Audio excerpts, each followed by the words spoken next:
하나님의 말씀 나누겠습니다. 우리 인류의 역사를 통틀어서 이 생존의 기본이 되는 가장 중요한 세 가지를 우리는 의식주라고 부릅니다. 의생활, 입을 것, 식생활, 먹을 것, 그리고 주생활, 살아가는 공간, 이 세 가지가 아닙니까?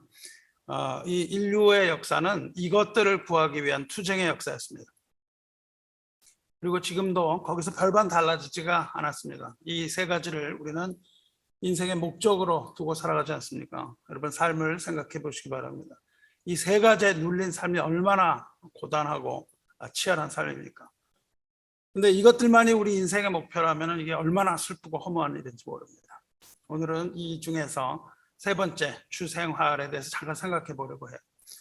우리가 미국에서 집을 사려고 하면 대개 세 가지 정도에서 고릅니다. 싱글 하우스라는 게 있고, 타운 하우스라는 게 있고, 컨도미니엄이라는 게 있잖아요. 싱글 하우스는 다 아시다시피 단독주택입니다. 집 전체가 다 내 것이죠. 그런데 타운하우스와 컨도미니엄은 어떻게 다릅니까? 보통 아주 꼭 그렇게 법률적으로 맞는 건 아니지만 보통 생각하기에 컨도는 아파트 모양이 된 게 컨도고, 타운하우스는 뭐 다세대 주택 정도라고 이해하는데, 물론 어느 정도 사실이긴 하지만 사실 이것을 가르는 그 구분의 기준은 소유 재산에 따른 구분입니다. 대체적으로 컨도미니엄은 주인이 그 집의 내부를 소유해요. 그래서 집 안쪽은 본인이 뭐 페인트 칠하고 다 하는데 바깥쪽은 하지 못하는 게 컨도미니엄입니다, 보통. 그래서 집의 외부, 이 창문 바깥쪽은 그 입주자들이 공동으로 소유하는 형식을 컨도미니엄이라고 하고, 그래서 뭐 내부와 외부를 이렇게 갈라서 구분하는 거 컨도미니엄이라고 합니다. 타운하우스는 보통 내부뿐만 아니라 외부 혹은 그 바깥에 있는 뜰, 이런 주변 땅까지도 주인이 소유하는 것을 보통 타운하우스라 그래요. 어떤 차이가 있습니까? 만약 콘도의 경우 이 앞뜰에서 보물이 발견되면 그거는 내 소유가 아닙니다. 공동 소유예요. 근데 타운하우스 요 앞에 땅에서 보물이 나오면은 그거는 개인이 그 주인이 그것을 독차지하는 거예요. 거기서부터 하늘 위까지 자기 재산으로 봐요. 뭐 아파트먼트는 자기 소유가 아니고 임대하는 공간이죠. 그리고 또 아무것도 소유하지 못하는 사람은 쉘터에 거주하든지 아니면 그것도 할 수 없으면 노숙자 생활합니다. 이런 식의 분류는 오직 자본주의에서만 가능한 거예요. 자본주의만 가능합니다. 왜냐하면 소유권을 인정하기 때문에 그렇죠. 개인의 소유권을 인정하고 주장할 수 있는 경우에 해당되는 말입니다. 하지만 만일 개인이 땅을 소유할 수 없다면 이런 분류는 아무 의미가 없는 것이죠. 예를 들어서 공산주의의 경우 토지는 사유재산이 아니라 공동재산이기 때문입니다. 자본주의는 토지를 사유하고 자본도 사유하고 자원의 분배는 시장 원리가 적용되는 걸 자본주의라고 불러요. 공산주의는 토지를 공유하고 자본도 공유하고 자원의 분배는 당의 계획에 따라 움직이는 것, 그게 공산주의입니다. 자본주의의 경우는 토지도 개인, 우리의 급여나 임금도 개인적인 것, 이자 등등도 다 개인이 주체적인데 반해서 공산주의는 토지도 공공, 임금도 공공, 이자도 공동의 자원이 됩니다. 물론 실제로는 그건 이론이고 실제로는 소수의 엘리트들이 그걸 다 차지하고 있지만 말입니다. 그런데 이렇게 극명하게 구분하지 않고 토지와 나머지 경제를 분리하는 주의가 있어요. 오직 토지는 공유하되 나머지 사유재산을 인정하고 자유시장체제를 인정하는 제도가 있습니다. 여러분 중에 혹시 조지즘이라는 단어 말을 들어보신 분 손 들어보세요. 조지즘. 한 번도 없어요? 조지즘. 조지스란 말은 누가 만들었냐면 조지가 만들었어요. 그래서 조지즘입니다. 미국의 정치 경제학자였던 헨리 조지가 주장했던 정치 철학자 철학이면서 경제 학설입니다. 헨리 조지의 이름을 따라서 조지즘이라고 부르는데 혹은 우리말로는 조지주의 뭐 이렇게 불러요. 그렇게 이름을 따라서 조지즘이라고 부르기도 하지만 비슷하게 지오이즘이라고도 불러요. 지오이즘이란 말 들어봤어요? 지오이즘. Geoism. geo는 헬라어의 게, 땅이란 뜻입니다. 그러니까 조지즘 혹은 게오이즘은 혹은 지오이즘은 이 땅에 관한 하나의 사상 체제라는 걸 알 수 있어요. 땅에 관한 겁니다. 땅에 관한 거. 조지즘을 우리말로는 뭐라고 하냐면 지공주의라고 불러요. 경북대 어떤 교수가 지공주의라고 이름을 붙였습니다.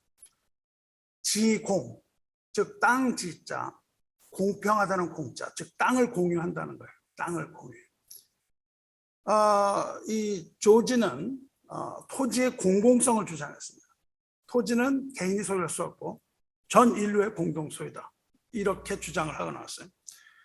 그래서 조지는 그에 져서 Progress and Poverty라는 책이 있는데 진보와 빈곤이라고 번역되어 있습니다. 이 진보와 빈곤에서 이렇게 주장합니다. 모든 국민은 토지에 대해 평등한 권리를 갖는다. 그런데 사회는 필요에 따라서 특정인에게 우선적으로 사용할 수 있는 우선권을 인정한다. 그러니까 토지는 전 국민의 것인데요. 누군가가 그걸 사용할 수 있다는 거예요. 그리고 그 특정인은, 사용할 수 있는 특정인은 토지 사용에 대한 대가를 세금으로 지불한다. 사회는 우선권으로 발생하는 이익을 환수한다. 이겁니다. 이해하시겠어요? 땅을 모든 국민이 다 공유를 하는데 누군가가 쓸 수 있게 해줘요. 그리고 그걸 쓰는 사람은 세금을 냅니다. 조지는 기본적으로 토지의 가치를 공유한다는 개념이에요. 조지즘은. 그리고 국민은 오직 토지 사용세만 내고 일체 다른 세금 내지 않습니다. 모든 국가는 그냥 그 토지세로만 운영이 되는 거예요. 그래서 이 조지즘을 신봉하는 사람들은 이거를 single taxers라고 부릅니다. single taxers라는 사람들이 있어요. 그걸 단일 세제주의라고 우리 말로는 말합니다. 이 이론은 생각보다 많은 사람의 지지를 받았어요. 레오 톨스토이 같은 사람은 자기의 소설에 이 조지즘을 씁니다. 그래서 그러한 사회를 꿈꿔요. 중국의 손문 같은 사람도 이거를 지지하고 영국의 윈스턴 처칠도 이 사상을 지원했습니다. 많은 사람들이 이걸 열렬히 지지했어요. 과학자 중에는 엘버트 아인슈타인 이런 사람들이 이걸 지지했고요. 사업가 중에는 헨리 포드 같은 사람들도 이것을 지지한 거 아주 흥미로운 일입니다. 최근 들어서 뉴스를 보니까 우리나라 국민의 상위 1%가 국토의 반 이상을 점유하고 있다. 그런 소식이 있어요.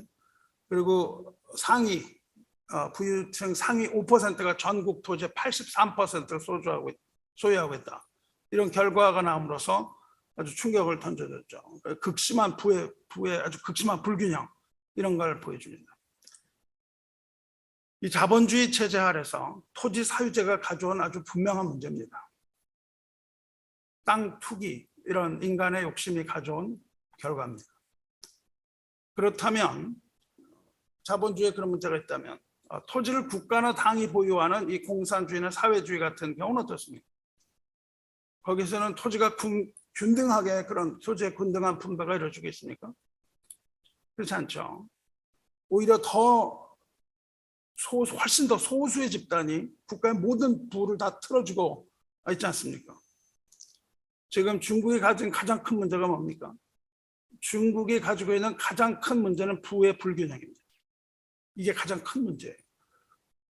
중국이 자본주의 모습으로 변화가면서, 자본주의는 아니지만 자본주의 모습으로 변화가면서 모든 토지를 공산당이 다 독점했습니다.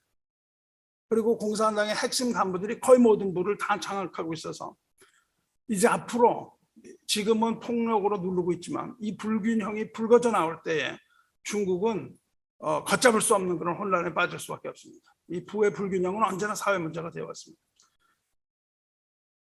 토지의 소유와 사용권 이거를 분리하는 지공주의는 그럼 어떻습니까? 이게 대안으로 내놨죠. 조지는 공산주의를 아주 심하게 비평했어요. 어떻게 보면 공산주의 같이 보이기도 하는데 공산주의를 아주 극렬하게 비평하고 자본주의도 비평했습니다. 그래서 많은 동의를 얻어내는데 성공을 했는지도 모릅니다. 그리고 우리나라에서도 근래 이런 비슷한 논의가 일어나고 있죠.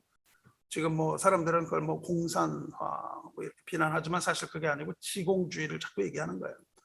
이 지나친 토지의 불균형을 볼 때에 우리나라에 토지 개혁이 필요한 걸로 보입니다. 대한민국이 건국할 당시와 지금 아주 비슷해 보여요. 우리나라는요, 지주의 나라였어요. 지주의 나라. 지주들이 거의 대부분의 토지를 다 차지하고 있었습니다. 하지만 1950년 한국전쟁이 일어나기 1년 전에 뭐가 있었냐면 정부가 토지개혁을 실시합니다. 이게 아주 획기적인 것이에요. 토지개혁을 실시했어요. 이것으로 인한 부작용도 많았지만 제1공화국이 했던 일 중에 가장 잘한 일이라고 생각을 합니다. 그러니까 이 농지개혁을 했는데 당시에 지주들이 독차지하고 있던 부를 자영농들에게 재분배한 거예요.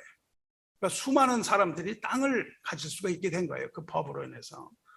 그러니까 지주의 나라에서 자영농의 나라로 아주 대변신한 겁니다.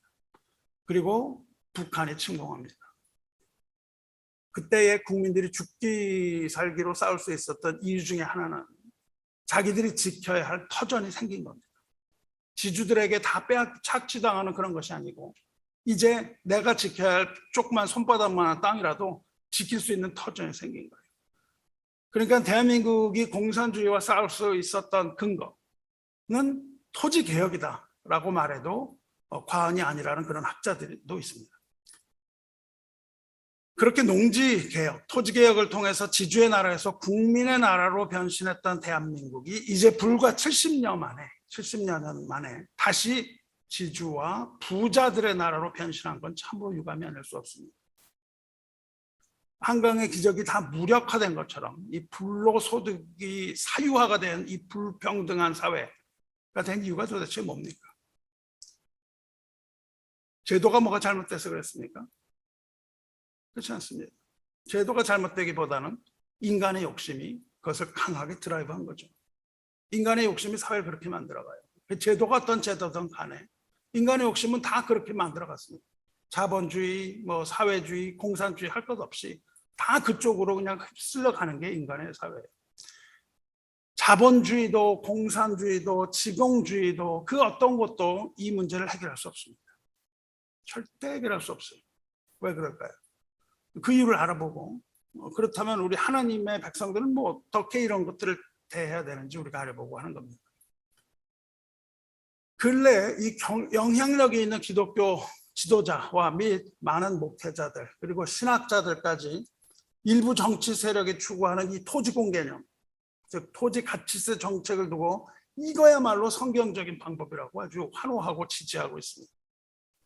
이 제도를 찬성하는 이들이 가져오는 것, 이것은 이러한 정책이 성경의 희년 제도와 맞다 이렇게 주장하는 거예요. 성경에서 말하는 것이 바로 지공주의라고 얘기를 해요. 하지만 하나님의 나라와 하나님의 법을 이해한다면 이러한 주장들이 터무니없음을 우리는 알 수 있습니다. 이것을 이해하기 위해서 우리는 근래 회자되고 있는 이 희년, 주빌리에 대해 말씀을 시작해 보려고 합니다. 오늘은 주현절 후 두 번째 주일이에요. 주현절은 지난주에 말씀드린 것처럼 예수님께서 이 세상에 나타나심을 기념하는 날, 그렇게 말씀을 드렸어요. 이 세상에서 어떻게 하셨나요? 예수님께서 세상에서 일하시고 가르치기 시작하심을 기념하는 날이 주현절이에요.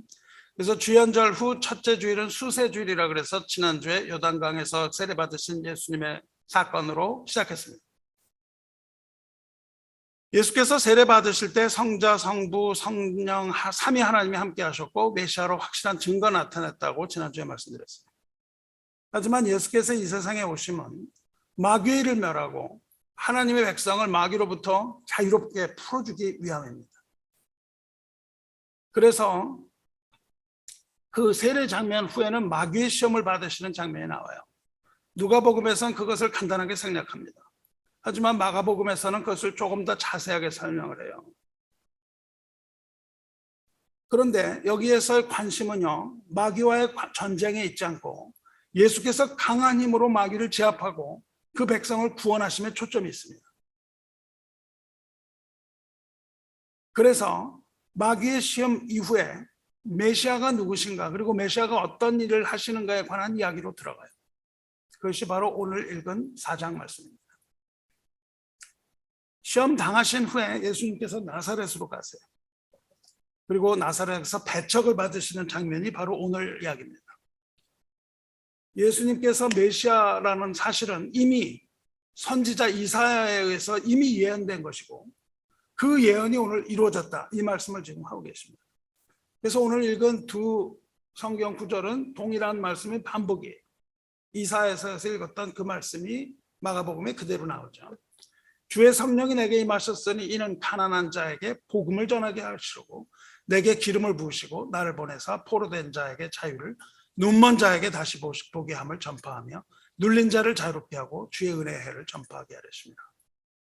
예수께서 공생애를 시작하시는 그 시점에서 읽으신 이 말씀의 본문이 바로 오늘 읽은 이사야서 61장 1절 2절 말씀입니다. 여기서 이 두 말씀의 핵심 단어는 복음입니다. 복음. 그리고 자유입니다. 자유. 그리고 주의 은혜의 해. 이 세 가지가 키워드입니다. 우리 기독교 전체를 통틀어서 단어를 뽑아낼 때요, 사랑이라는 단어가 나오고 그와 동일한 무게중심을 가지고 나오는 단어가 있는데 그것이 자유입니다. 우리 기독교의 핵심 사상은 자유예요. 하나님께서 우리를 자유롭게 하셨다. 이것이 아주 핵심 중에 핵심입니다. 이사야서 원문은 우리가 읽은 대로 이렇습니다. 주 여호와의 영이 내게 내리셨으니 이는 여호와께서 내게 기름을 부으사 가난한 자에게 아름다운 소식을 전하게 하렸습니다. 나를 보내사 마음이 상한 자를 고치며 포로된 자에게 자유를, 갇힌 자에게 노임을 선포하며. 이렇게 말씀하시는데 여기서 임하셨다고 말해요. 여호와의 영이 내게 내리셨으니, 이걸 임하셨다고도 번역을 했습니다. 이 내리셨다는 말은요, 원어적인 뜻이 기름을 붓다 혹은 기름을 바른다는 뜻입니다. 여호와의 영, 성령이 내게 기름을 부으셨다는 뜻이에요. 예수님의 메시아 사역은요, 성령이 함께하여 도우신 일입니다. 성령이 증거하고 성령으로 말미암아 길이 열린 사역이에요. 물론 예수님 승천 이후에 성령이 강림하십니다. 하지만 하늘로부터 하나님의 음성과 성령이 내리셔서 예수께 기름을 부으심으로 세상을 구원하시는 메시아임을 증거했잖아요. 전통적으로 이렇게 기름을 붓는 것은 세 직분에게 시행했습니다. 이스라엘의 왕에게 기름을 부었습니다. 제사장, 그리고 선지자, 이 세 직분을 세울 때에 기름을 부었어요. 하나님께서 메시아를 거룩하게 구별해서 세우시는 증거로 기름을 부으셨다는 말로 시작됩니다. 기름 부은 자를 메시아라고 불러요. 그리고 메시아로 오신 예수께서 왕으로서 직분을 이행하시고 선지자로서 직분을 이행하시고 제사장으로서 그 직분을 완전히 이행하셨습니다. 그리고 왕과 선지자와 제사장으로서 이 땅에서 메시아로서 일하셨다는 거예요. 이 이사야 예언의 주인공이신 예수께서 세상에 오신 이유가 밝혀집니다. 그 이유가 뭐라고 합니까? 가난한 자에게 복음을 전하기 위함. 그렇게 말씀하세요. 가난한 자에게. 이사야는 예수께서 말씀하신 복음을 아름다운 소식이라고 얘기했어요. 예수님께서는 이 아름다운 소식을 복음이라고 얘기하십니다. 가난한 자, 여기서 말하는 가난한 자는요, 그냥 가난하게 못 사는 사람이 아니라 가난한 자, 즉 하나님의 은혜와 자비가 아니고서는 스스로를 구원할 수 없는 무능한 자입니다. 실제로 돈이 없어서 무능한 자 포함해서 심령이 가난한 자, 하나님을 의뢰하지 않고는 살 수 없는 그런 자를 말하는데 구체적으로는 저와 여러분을 말합니다. 저와 여러분이 가난한 자. 복음은 가난한 자에게 주어지는 하나님의 선물입니다. 가난한 자라는 그 가난한 자라는 용어는 상처받고 억압을 받아서 고통을 당하는 자라는 뜻입니다. 시편 9편 12절에 피 흘림을 신문하시는 이가 그들을 기억하시며 가난한 자의 부르짖음을 잊지 아니하시도다. 그러니까 구약 성경에서 쭉 가난한 자가 누군가 나와요. 가난한 자가 누군가가 나오는데 가난한 자는 상처받는 사람입니다. 억압을 받는 사람, 그리고 고통받는 사람들을 통틀어서 구약에서는 가난한 자라고 얘기를 합니다. 환난을 당하되 오직 여호와만을 기다리던 신실한 자, 이런 자들을 구약에서는 가난한 자라고 불렀습니다. 뭐 그냥 간단하게 재산이 없어서 가난할 뿐만 아니라 소망이 없는 사람, 오직 소망이 없기 때문에 오직 하나님이 보내시는 메시아만을 기다리며 사는 자, 심령이 가난하여 애통하는 자, 순수한 은혜와 자비만을 바라는 하나님의 택한 자들을 위한 소식, 이것이 복음이라고 말씀하고 계시는 거예요.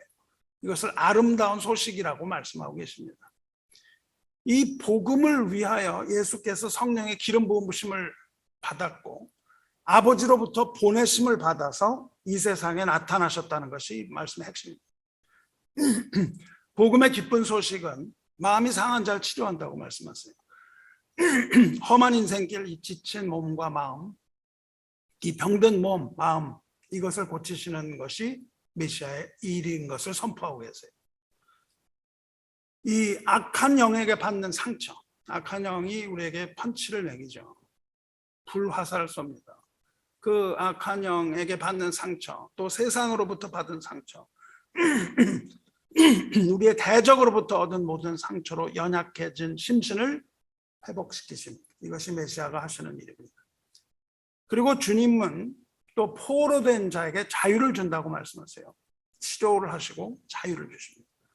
이 백성을 공격해서 무릎을 꿇린 후에 포로로 잡아간 자를 주님께서 제압을 하시고 이 포로들을 해방시키며 또한 집으로 돌아가게 하십니다.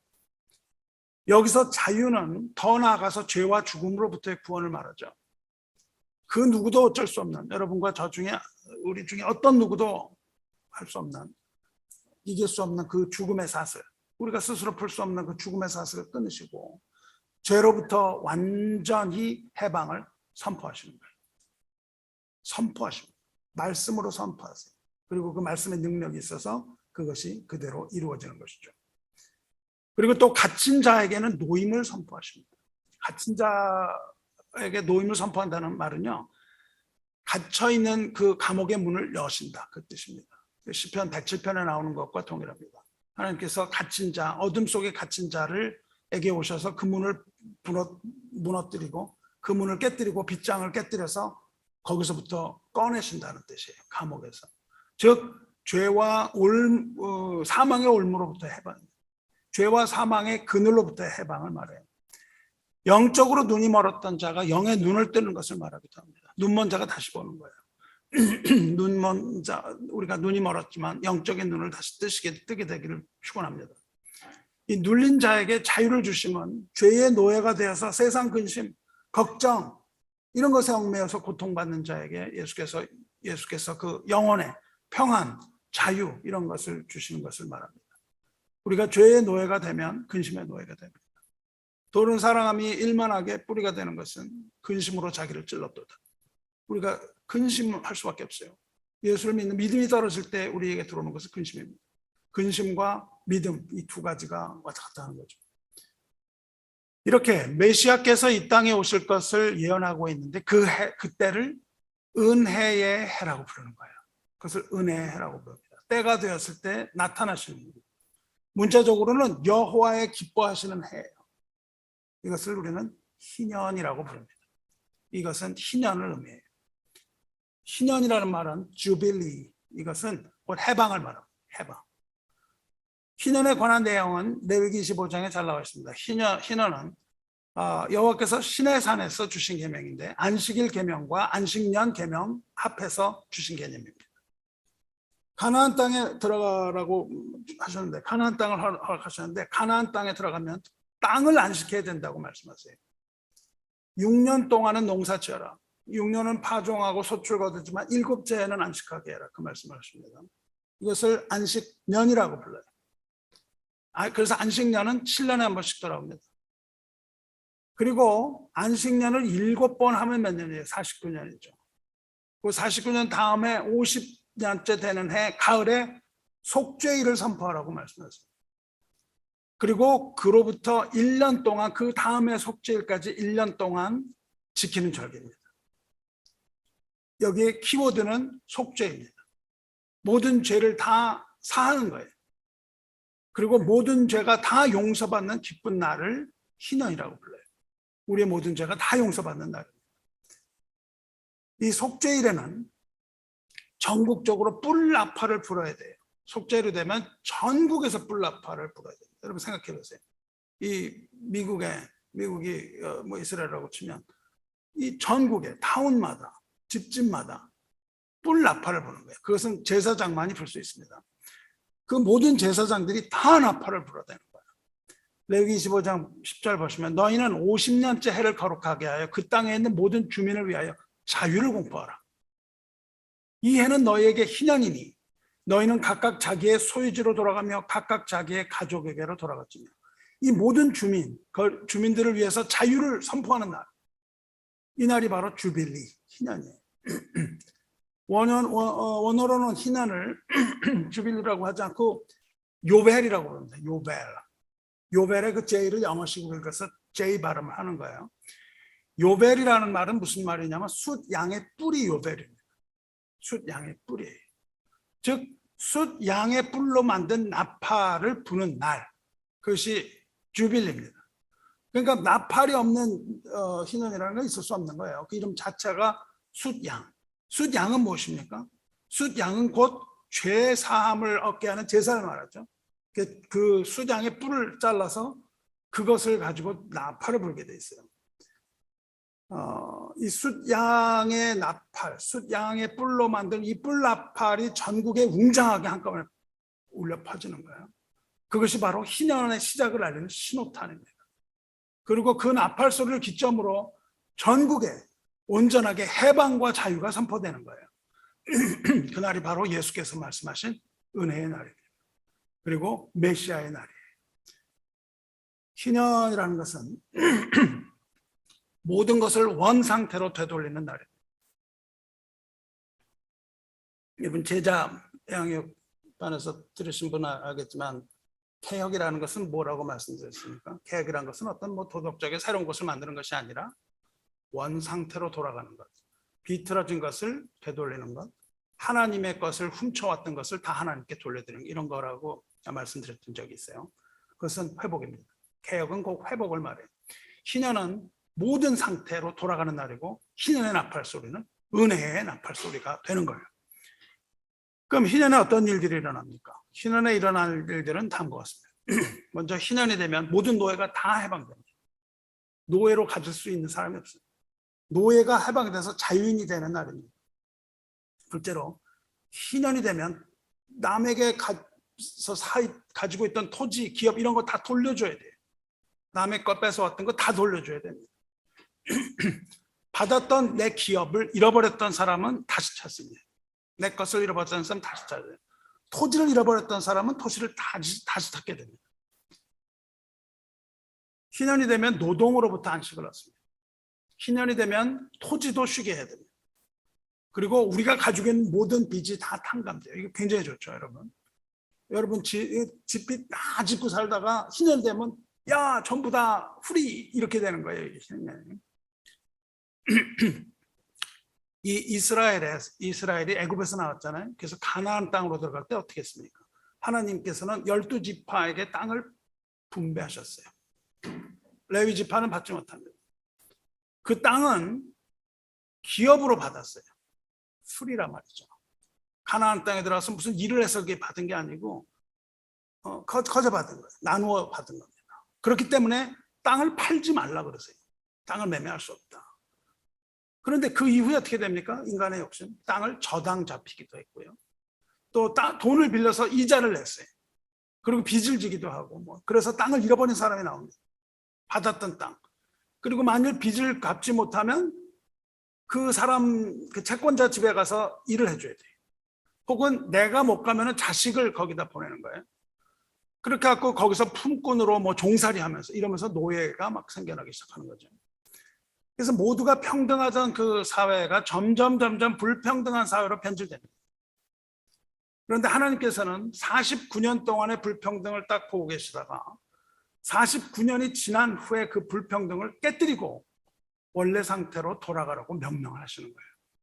그 모든 비틀어진 것들을 원상으로 되돌리시는 것이 희년의 의미예요. 이것이 희년의 정신입니다. 그러니까 생각을 해보세요. 희년을 갈망하던 사람은 누구겠습니까? 남의 땅을 착취한 사람, 남의 재산을 뺏어온 사람, 노예를 막 부리던 사람, 이런 사람들이 희년을 기다렸겠어요? 그렇지 않죠? 희년을 갈망하던 사람은 누굽니까? 희년을 간절히 기다리는 사람은 당연히 땅을 뺏긴 사람들, 그리고 가난한 사람들, 종살이 하던 노예, 이런 사람들이 기다리지 않았겠어요? 그래서 희년이 되면 모든 것을 다 찾을 수가 있었잖아요. 그래서 그것이 바로 가난한 자에게 아름다운 소식이 되는 거예요. 억압받고 핍박받는 자, 이것이 바로 희년의 소식이고 예수님께서 그것을 복음이라고 말씀하신 겁니다. 그러니까 가난한 자 그러면은 뭐 막 논쟁하죠. 뭐 심령이 가난한 자, 뭐 이게 심령이 가난한 게 가난한 거냐, 아니면 진짜 가난한 게 가난한 거냐. 그래서 이 해방신학하는 분들은 뭐라 그래요? 진짜 가난한 걸 가난하다 그러고, 이 복음주의 혹은 이 개혁신학에서 뭡니까? 심령이 가난한 걸 가난.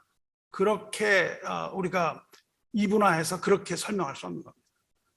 가난한 자에게 주어지는 복음이 이거예요. 그리고 이것이 바로 예수께서 그리스도라는 것을 선포하신 거예요.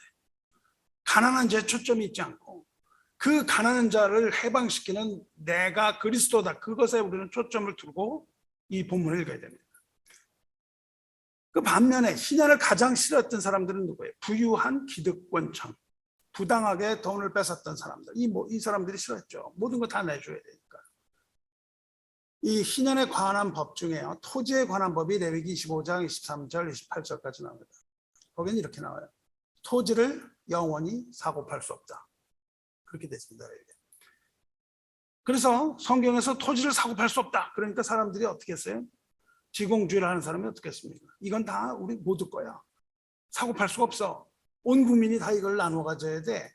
공산주의도 그랬잖아요. 이거 다 공공의 재산이야, 이랬단 말이죠.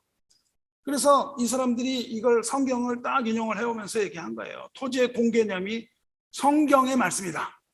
땅을 사고 팔지 말라고 그러셨다, 이렇게 얘기를 한다고요. 그래서 그것을 국가나 국민이 공유해야 된다, 이렇게 말하는데 그것은 아전인수격인 생각입니다. 성경을 정확하게 읽지 않은 거예요. 왜 그렇습니까? 토지를, 23절에 이렇게 돼 있어요. 토지를 영구히 파지 말 것은 토지는 다 내 것임이니라, 이렇게 말씀하세요. 하지 말아야 되는 거는 너희들이 다 나눠서 너희들끼리 공유하는 게 아니고 토지는 내 것이다, 그렇게 말씀하시는 거예요. 내가 토지의 주인이다, 그 말씀을 하시는 거예요. 이거를 아전인수로 나누면 어떡합니까? 토지가 다 우리 거다. 예수를 믿지도 않는 모든 사람들이 다 이걸 나누어 가신다. 이것은 아전인수의 방법이고, 그렇기 때문에 그것들은 성공할 수 없는 방법들입니다. 우리는 무엇을 먼저 인정해야 되냐면 이것이 하나님의 것이라는 것을 인정하고 이것이 하나님의 백성에게 주어지는 것임을 알아야 돼요.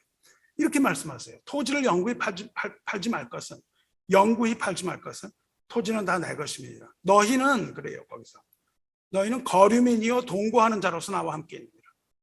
토지는 국가의 것이 아니에요. 국민이나 개인 것도 아니에요. 정당의 것은 더욱 아닙니다. 토지는 하나님의 것이에요. 만물의 주인이신 하나님께 속하는 겁니다. 인간은 단지 뭐라고 말씀하세요? 너희는 거류민이라, 그렇게 말씀하세요. 인간은 단지 청지기로서 이 땅에 살아갈 동안에 하나님께서 맡기신 재산을 잘 관리하고 사용하도록 부르심을 받은 존재에 불과하다는 겁니다. 자기 것을 주장할 권리가 개인에게 없다는 거예요.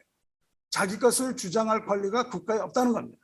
공동의 것이라고 주장할 권리도 없다는 거예요. 토지는 하나님께서 창조하신 것이기 때문에 당연히 하나님 소유입니다. 그리고 그것은 그 백성을 위한 것이에요. 너희는 거류민이여 뭐라고 말씀하세요? 동거하는 자로서 나와 함께 있느니라. 여기서 너희는 하나님의 백성을 말해요. 그러므로 하나님의 땅에 머물 권리는 하나님의 백성에게 있습니다. 우리가 이 땅에 머물 권리가 있는 거예요.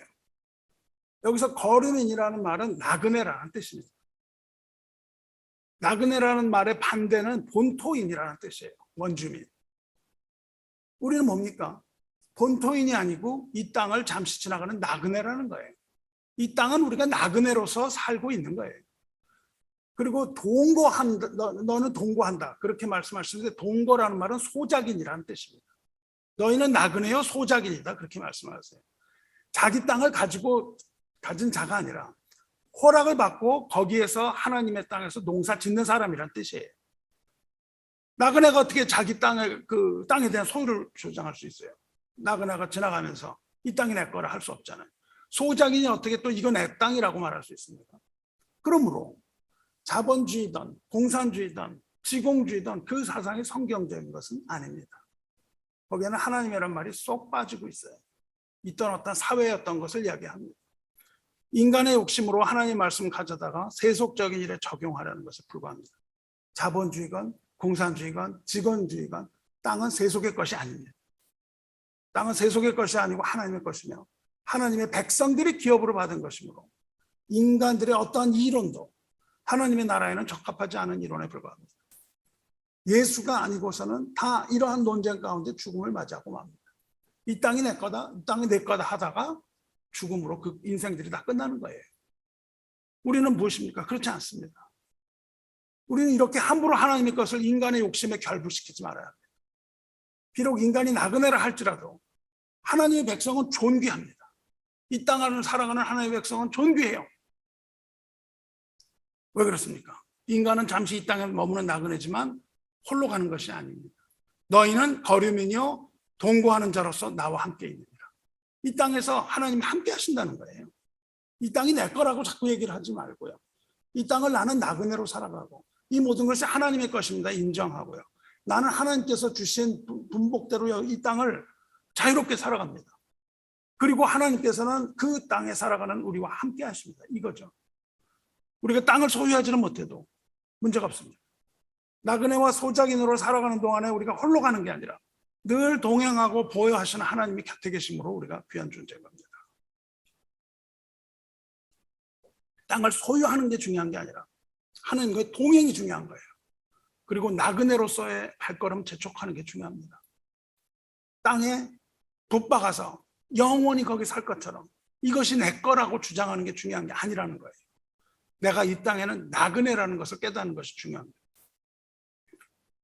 레위기 25장 24절 보면 땅을 물을 수 있게 하라는 법이 있어요. 내가 저 사람 땅을 착취했는데요. 이걸 물러줘야 돼요. 돈을 가져오면 물러주라는 겁니다. 이렇게 말씀하시죠. 너희 기업에 온 땅에서 그 토지 무르기를 허락하라. 땅을 판 사람이 값을 지불하면 땅을 다시 물러줘야 돼요.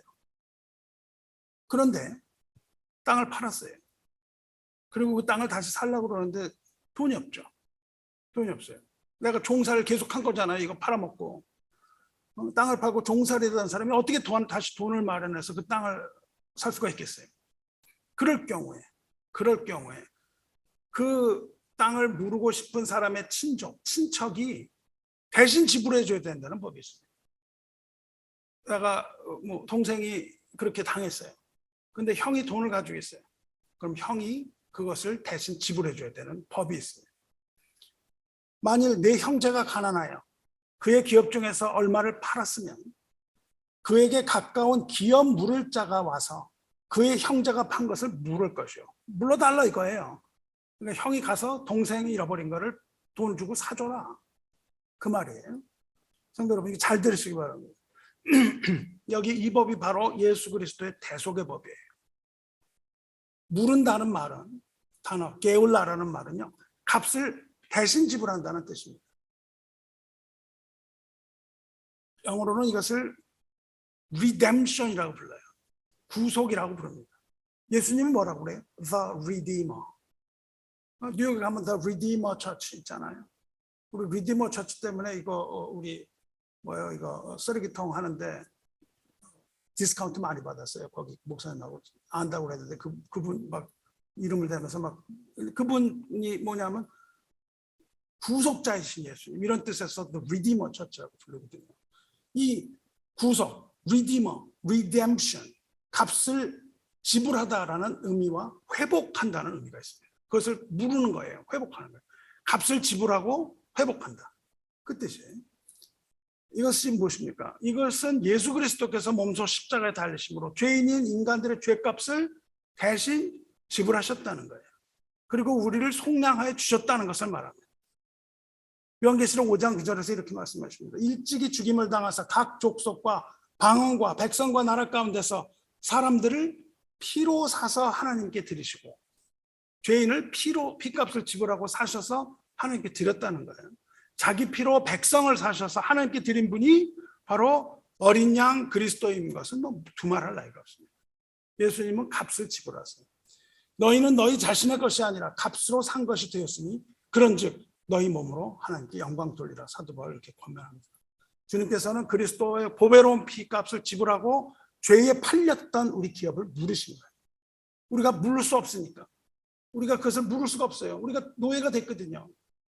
팔아먹고 노예가 됐다고요. 죄를 가지고 팔아먹고 노예가 됐는데 이거를 물러야 되는데 물러 힘이 없잖아요. 누가 물러줍니까? 친족이 물러줍니다. 여기서 이 친족은 땅을 물러줄 책임이 있는 거예요. 예수님은 우리에게 땅을 물러줄 책임이 있으셨던 거예요. 아버지가 그렇게 얘기하신 겁니다. 이렇게 물러줄 책임이 있는 사람을 원어로 고엘이라고 불러요. 고엘. 고엘이라는 것은 물러주는 친척이에요. 그리고 이 제도를 고엘 제도라고 부릅니다. 고엘이라는 것은 그러니까 구속자인데 누구냐면 혈연으로 가까운 친척 한 가족을 말해요. 그 친족에게는 이런 책임이 있습니다. 내가 못난 동생을 뒀는데 이 형한테 이런 책임이 있어요. 그 친족이 동생이 토지를 팔았을 때 대신 사줘야 된다. 이런 책임이 있어요. 그 친족이 노예가 됐을 때 돈을 지불하고 해방시켜줘야 된다. 이런 또 유법이 있습니다. 셋째로 친족이 범죄를 저질렀을 때, 동생이 범죄를 저질렀을 경우 죄값을 대신 치러야 된다. 형이 대신 그 값을, 죄값을 치러야 돼요. 여러분에게 있는 이 친족이 누굽니까? 친족이에요. 친족. 이 친족이 바로 여러분의 아버지이며 여러분을 사랑하셔서 보내신 독생자 예수 그리스도라는 겁니다. 예수 그리스도가 이 땅에 오셔서 친족으로서 이것을 킨더맨이라고 불러요. 친척. 하나님께서는 가족이 아닌 자에게 아무 관심이 없으신 겁니다. 가족에게만 관심이 있으신 거예요. 친족에게만 관심이 있는 거예요. 오직 자녀에게만 관심이 있으시다 이 말입니다. 그래서 하나님께서는 맏아들 보내시고 그에게 고엘의 책임을 맡기신 거예요. 고엘의 책임을. 그러니까 예수님이 우리의 고엘이에요.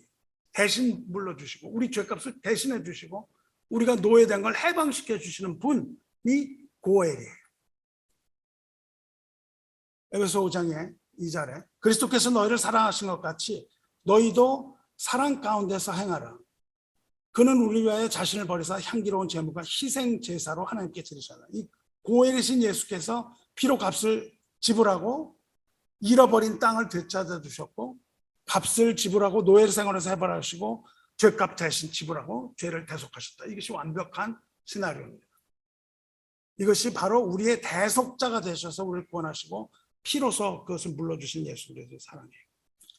이 고엘 제도가 가장 잘 드러난 성경 구절이 룻기예요. 우리가 룻기를 보면 이거 성경이야? 그래요. 이거 뭐 성경 같지도 않은 그냥 하나의 소설로 보입니다. 우리가 내일 저녁부터 영어 성경 읽기는 룻기를 읽어가려고 하는데 룻기를 읽기 위해서 우리가 미리 알아야 되는 것이 고엘 제도입니다. 이 고엘을 알아야만 룻기가 이해가 되는 거예요. 이 룻기 읽기에 많이 참여하시기 바랍니다. 희년에는 자유가 선포되고 땅을 물을 뿐만 아니라 집도 물습니다. 팔렸던 집도 본래 주인에게 되돌아가요. 잡혔던 노예가 해방되고 모든 빚이 다 탕감된다고 그랬잖아요. 처음 것으로 되돌아가는 은혜예요. 그리고 회복이 됩니다.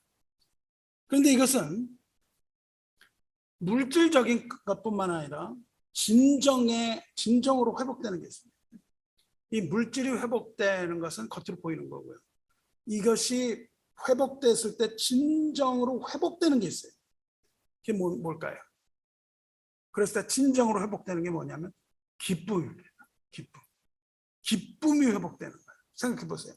가난해서 조상이 물려준 땅 다 팔고 집 팔고 뭐 노예로 살아가면 얼마나 마음이 괴롭겠어요. 그런데 그런 절망적인 삶을 살다가 희나의 나팔 소리가 막 빵빠르게 울리면서 잃었던 집이 그냥 다 무상으로 내가 그런 집 다 돌려받고 노예 생활로 막 풀려나서 해방되고 자유롭고 뭐 모든 빚 탕감되면 그 마음이 얼마나 기쁘겠습니까? 그러니까 진정 회복되는 것은 땅, 집 이런 거 이전에 우리의 기쁨이죠. 희년에 회복되는 게 기쁨입니다. 그래서 이렇게 말씀하세요. 무릇 시온에서 슬퍼하는 자에게 화관을 주어 그 죄를 대신하며 기쁨의 기름으로 그 슬픔을 대신하여 찬송의 옷으로 그 근심을 대신하시고 이렇게 쭉 나오잖아요. 이제 이 희년 여호와의 구원과 은혜의 때가 이르면 모든 슬픔이 사라진다는 겁니다. 슬퍼하는 자에게 화관이 주어진다. 화관이라는 건 여자들이 머리에 쓰는 화려한 관이에요. 아름다움을 상징합니다. 슬픔이 사라지고 춤을 추는 축제의 때가 되는 거예요. 또 희년이 되면 이 슬픔의 상징으로 이 유대인들이 뒤집어 썼던 이 재, 이걸 털어내는 거예요. 머리에 뭐가 있었어요? 재가 있었어요. 재를 털어내고 뭐를 씁니까? 아름다운 화관을 대신 쓰는 거예요. 슬픔 대신에 기쁨의 기름을 바른다. 이 기쁨의 축제를 열면요, 귀빈을 초청해서 그 머리에 기름을 부어주는 풍습이 있습니다. 아주 값비싸고 향기나는 기름을 부어줘요. 그러니까 그 초청된 자에게 주어지는 것이 기쁨의 기름이에요. 이것이 기쁨의 기름입니다. 재난이나 슬픈 날에는 기름 바르지 않습니다. 희년, 이 은혜해는 슬픔 대신에 기쁨의 기름을 부어주는 거예요. 기쁨의 축제의 귀빈으로 초청받는 겁니다. 또 은혜의 날에는 근심이 사라집니다. 여러분이 가장 괴롭히는 것이 근심이에요. 뼈를 말리는 겁니다. 근심은 뼈를 말린다 그랬어요. 근심에 사로잡히면, 걱정에 사로잡히면 뼈가 마르는 거예요. 그런데 이 은혜의 날에 근심이 사라져요. 절망과 슬픔 속에 있는 사람은 근심에 베옷을 입었어요. 그리고 그 베옷을 입고 통곡하거나 눈물을 흘립니다. 하지만 은혜의 날이 되면 이 근심의 베옷을 벗고 밝은 채색 옷, 찬송의 옷을 입는다는 거예요. 그래서 은혜의 날에는 찬송과 감사를 드리는 날입니다. 은혜의 날이 이르면 하나님의 백성은 의의 나무라는 이름으로 불려요. 의의 나무는요, 하나님께서 천국에 심은 나무입니다. 우리가 나무예요. 그것은 하나님의 영광을 나타내는 겁니다. 우리가 죄악 때문에 땅을 빼앗겼어요. 땅을 빼앗기고 땅에 심겨졌던 우리의 뿌리가 뽑혔습니다. 하나님이 뿌리를 거기서 뽑으셨어요. 죄와 사망에 묶여서 노예로 살아가던 자가 이제 하나님의 그 은혜의 손길로 그 뿌리를 다시 고국 땅 천국에 심으신다는 겁니다. 우리를요, 천국 땅에 심으시는 거예요. 우리는요, 시편 1편에 시절을 따라 나무가 막 그 나무의 모습이 나오잖아요. 그것은 옮겨 심은 나무입니다. 우리는 죄와 사망의 땅에서 뽑혀서 천국에 심어진 이 나무예요. 이 고국 땅에 다시 심으신 나무가 의의 나무입니다. 그것이 하나님께 영광 돌릴 나무예요. 우리가 하나님께 영광을 돌릴 나무라는 뜻입니다. 하나님의 은혜로 완전히 회복이 되고 자유롭게 된 백성으로 하나님께 영광 돌리시기를 주님의 이름으로 축원합니다. 이 맹인이 돼서 맹인을 인도하는 바리새인들을 대해서 예수께서 이렇게 말씀하십니다.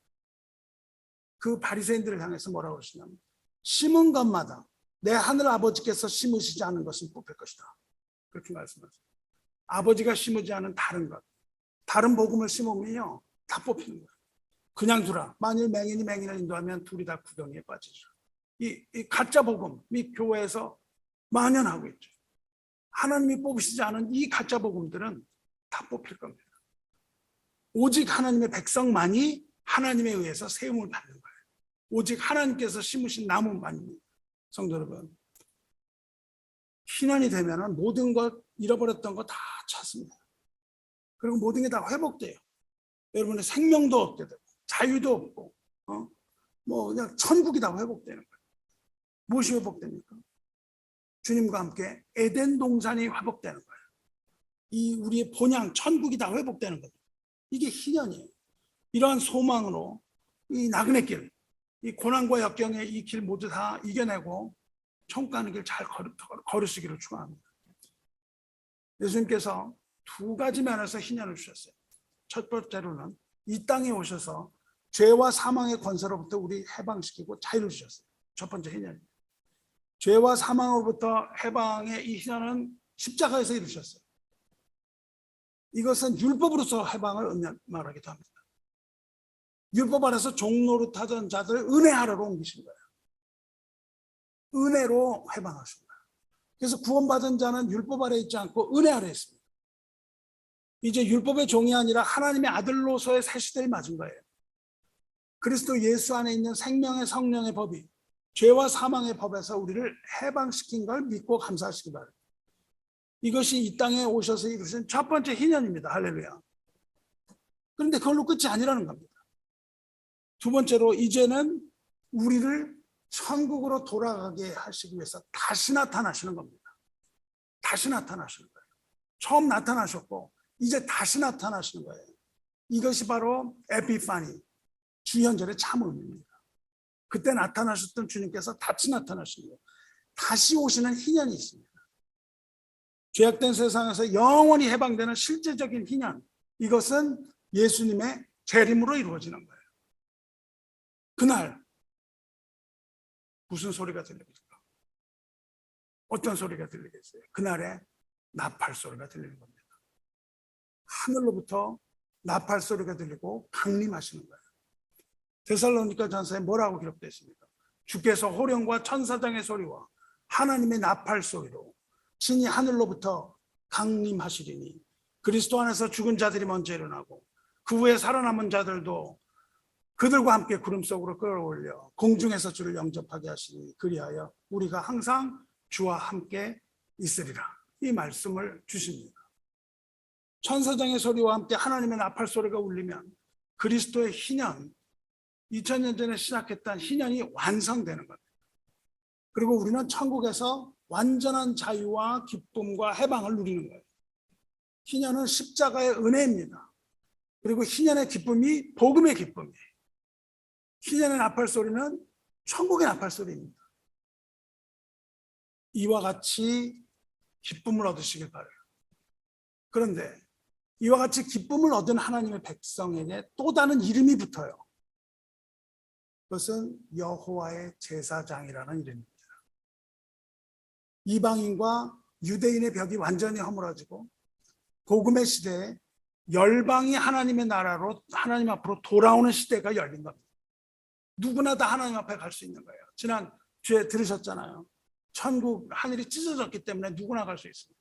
예수를 믿는 자는 다 갈 수 있는 거예요. 저는 사랑하는 성도 여러분, 이 교회는 희년 공동체라야 합니다. 이 기쁨을 가진 공동체라야 돼요.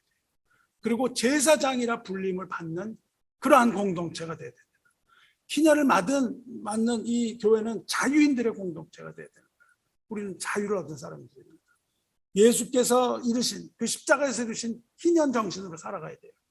이 희년 공동체를 자유를 얻은 자유일 뿐만 아니라 기쁨 누리는 자며 천국에 심긴 의의 나무이지만 희년 공동체인 교회는 제사장이라 일컬음을 받는다는 거예요. 무슨 말입니까? 제사장의 역할이라는 건 예수 그리스도의 복음을 땅끝까지 전하는 사명을 가진 자라는 뜻입니다. 예수께서 다시 오셔서 천국을 회복하시는 그날까지 우리는 복음을 계속해서 선포해야 되는 자들이라는 거예요. 그것은 유대인만이 아닙니다. 왜냐하면 오늘 읽은 이사야서 대미 66장 맨 마지막에 뭐라고 되어 있냐면요. 나는 이방인 가운데 택하여 제사장과 레위인을 삼으리라 말씀하세요. 하나님께서 우리를 택하셔서 제사장과 레위인을 삼겠다고 하셨습니다. 교회는 예수 그리스도 이름을 둔 것입니다. 또한 희년의 기쁨을 얻는 백성의 공동체이며 고일이신 그리스도의 가족이에요. 그리고 희년 공동체인 교회는 아직도 땅을 무르지 못한 그 열방의 모든 백성들이 많이 있다는 거죠. 땅을 빼앗긴 가난한 자들이 도처에 있다는 거예요. 그게 다 하나님의 가족이라는 겁니다. 아직도 땅을 모르지 못한 이 열방의 백성에게 고해를 소개해야 되는 거예요. 고해이신 예수 그리스도를 소개하고 그 힘과 권능으로 그들에게 자유를 우리가 선포해야 되는 거예요. 우리는 그들에게 선포해야 돼요. 이런 중차대한 사명을 가진 것이 교회예요. 이것이 희년의 정신을 가진 교회입니다. 하나님의 뜻을 따라 우리는 잃어버린 백성을 찾아서 나서야 되는 거예요. 우리 개혁교회의 선교는요, 우리가 어떤 열심을 가지고 나가서 전도를 하는 게 아닙니다. 그것이 아니라 잃어버린 하나님의 백성을 찾아 나서는 길이에요. 하나님께서 택하고 부르신 이 백성을, 잃어버린 이 자들에게 고해를 소개해 주는 것이 전도고 선교입니다. 희년의 기쁜 소식을 온 세상에 전하는 이 사명을 잊지 말아야 됩니다. 성교의 사명을 잊은 교회는 그 자체가 죽은 교회예요. 희년을 모르면 우리는 그냥 무리에 불과해요. 무리. 여기 앉아있는 무리입니다. 환난과 고통을 당하는 자에게 복음 소식을 전해주고 이 생명의 성령의 법을 전해주시길 바랍니다. 이 악한 영역에 사로잡힌 영혼을 우리가 불쌍히 여기고 그들을 구원하고 또한 자유를 베푸신 주님을 힘써 전하시기 바라요. 이 주님의 승리를 이 땅에 선포해야 됩니다. 하나님의 사랑과 은혜를 애써 전하는 우리 교회의 참된 사명에 힘써서 동참하시기 바라요. 말씀을 듣기만 하지 말고 입을 열어서 증거해야 돼요. 아름다운 소식을 전해야 됩니다. 예수께서 이사야서 인용해서 이해한 말씀하시고 이렇게 말씀하세요. 오늘 이 글이 오늘 너희 귀에 응하였느니라. 말씀하신 여기서 오늘이라고 말씀하시는데요. 오늘이라고 말씀하신 그거는 예수님 그 이사야 예언이 성취된 날이기도 하지만요. 이 하나님의 복음을 접하는 모든 세대, 즉 시시각각이 새롭게 다가오는 이 세대, 즉 오늘 이 시간 이 세대를 말하기도 하는 거예요. 결국 어제나 오늘이나 언제든지 영원하시고 주님께서 하시는 말씀, 언제나 동일하게 들려오는 하나님의 음성을 듣고 믿음으로 구원 얻을 수 있는 날이 바로 오늘이에요. 사도 바울도 이렇게 말합니다. 우리가 하나님과 함께 일하는 자로서 너희를 권하노니 하나님의 은혜를 헛되이 받지 말라. 이르시되 내가 은혜 베풀 때에 너에게 듣고 구원의 날에 너를 도왔다 하였으니 보라 지금은 은혜 받을 만한 때요. 보라 지금은 구원의 날이다. 이렇게 말하거든요. 그렇습니다. 우리 과거가 아닌 오늘이 바로 주의 은혜예요. 오늘이 바로 주의 은혜의 날입니다. 실로 오늘이야말로 우리가 구원받은 날이요. 믿음으로 하나님 앞에 은혜 얻은 날입니다. 9절 보세요. 그들이 자손을 문나라 가운데에 그들의 후손을 만민 가운데에 알리리니 무릇 이를 보는 자가 그들은 여호와께 복받은 자손이라 인정하리라. 예수의 재림의 때를 기다리는 성도 여러분, 주님 오시기 전에도 이 시간에 우리 교회 하나님의 자녀들은 하나님께 복받은 자손이라는 인정을 받아야 된다는 거예요. 세상이 우리를 하나님께 복받은 자손이라고 인정하도록 하라. 그래야 하나님께 영광 돌린다는 겁니다. 인정을 받기 위해서 어떻게 해야 됩니까? 인정을 받기 위해서 하나님의 자녀들은 이 세상에서 소금과 빛의 역할을 잘 감당해야 되는 거예요. 그리스도 안에서 빛을 비추고 또한 세상의 소금으로 맛을 잃지 마시기 바랍니다. 말씀 맺겠습니다. 은혜의 해를 맞은 백성에게 이사야는 계속해서 예언의 말씀을 전해요. 66장에 가서 이렇게 말이 나옵니다. 18절 보면 내가 그들의 행위와 사상을 아노라. 때가 이르면 문나라와 언어가 다른 모든 민족을 모으리니 그들이 와서 나의 영광을 볼 것이며. 이것이 이사야서의 결론입니다. 모든 이방이 돌아와 하나님의 영광을 볼 거예요. 그러니까 무슨 말입니까? 결국 이 은혜의 해는 세상 모든 열방에게 주어지는 기쁨이 되고 우리들에게 주어지는 기쁨이 되고 그것이 하나님의 영광이 되는 겁니다. 사랑하는 성도 여러분, 이사야서 61장 2절 다시 보시기 바랍니다. 여호와의 은혜의 해와 우리 하나님의 보복의 날을 선포하여 모든 슬픈 자를 위로하되 은혜의 날이지만 가난한 자에게는 이 은혜의 날 복음의 아름다운 소식이 전하는 기쁜 날이지만 그날이 뭡니까? 그날은 또한 보복의 날이라고 말씀하고 계십니다. 보복의 날은 무슨 말입니까? 심판의 날이에요. 시간이 없습니다. 하나님이 하나님의 잃어버린 자녀들, 이 세상에 잃어버린 하나님의 자녀들, 이런 사람들에게 속히 복음을 전하시기 바랍니다. 예수님이 곧 오시는데 우리가 게을러서 그것을 하고 있지 않다면 우리는 죽은 교회에 불과합니다.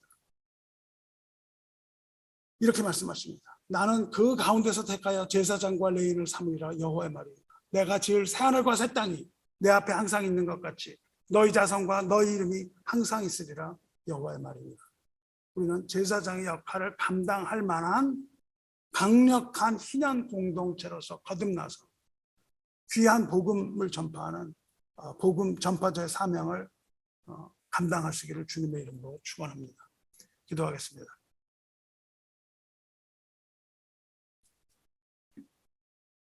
은혜와 사랑이 충만하신 하나님 아버지, 우리가 여호와 하나님으로 말미암아 크게 기뻐하며 우리 영혼이 우리 하나님으로 말미암아 즐거워합니다.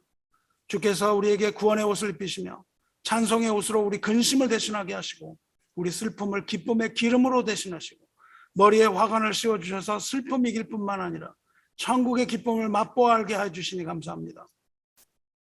사망의 땅에서 뽑아서 생명의 강가로 옮겨 심으시고 의의 나무라 불러주시며 영광을 나타낼 자라 부르심 감사합니다. 하지만 우리가 오히려 하나님의 영광을 가릴까 두렵사오니 우리들로 하여금 희년 공동체의 자유를 방종의 기회로 삼지 않고 오히려 자유를 믿음의 도구와 복음 전파의 기회로 삼아서 잃어버린 하나님의 백성을 찾아 나서게 하시고 다니는 곳마다 잃은 형제 찾게 하여 주시옵소서.